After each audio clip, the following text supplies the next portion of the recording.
بسم الله الرحمن الرحيم. يسبح لله ما في السماوات وما في الأرض الملك القدوس العزيز الحكيم. هو الذي بعث في الأميين رسولا منهم يتلو عليهم آياته ويزكيهم ويعلمهم الكتاب والحكمة وإن كانوا من قبل لفي ضلال مبين. وآخرين منهم لما يلحقوا بهم وهو العزيز الحكيم. ذلك فضل الله يؤتيه من يشاء والله ذو الفضل العظيم.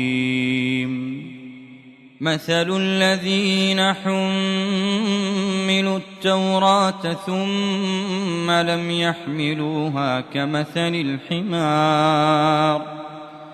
كمثل الحمار يحمل أسفارا بئس مثل القوم الذين كذبوا بآيات الله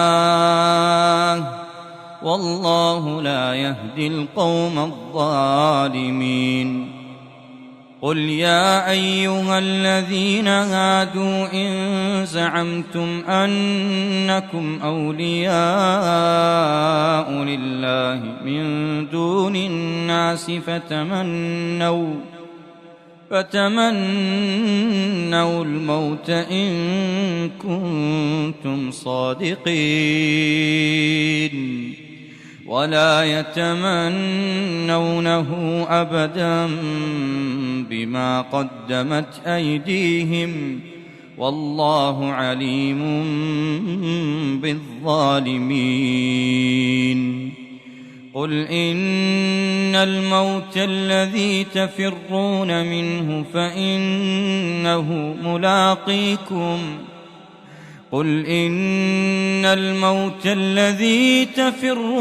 منه فإنه ملاقيكم ثم تردون إلى عالم الغيب والشهادة فينبئكم بما كنتم تعملون. يا أيها الذين آمنوا إذا نودي للصلاة من يوم الجمعة فاسعوا إلى ذكر الله وذروا البيع ذلكم خير لكم إن كنتم تعلمون. فإذا قضيت الصلاة فانتشروا في الأرض وابتغوا من فضل الله واذكروا الله كثيرا لعلكم تفلحون. وإذا رأوا تجارة أو لهوا انفضوا إليها وتركوك قائما. قل ما عند الله خير من اللهو ومن التجارة والله خير الرازقين.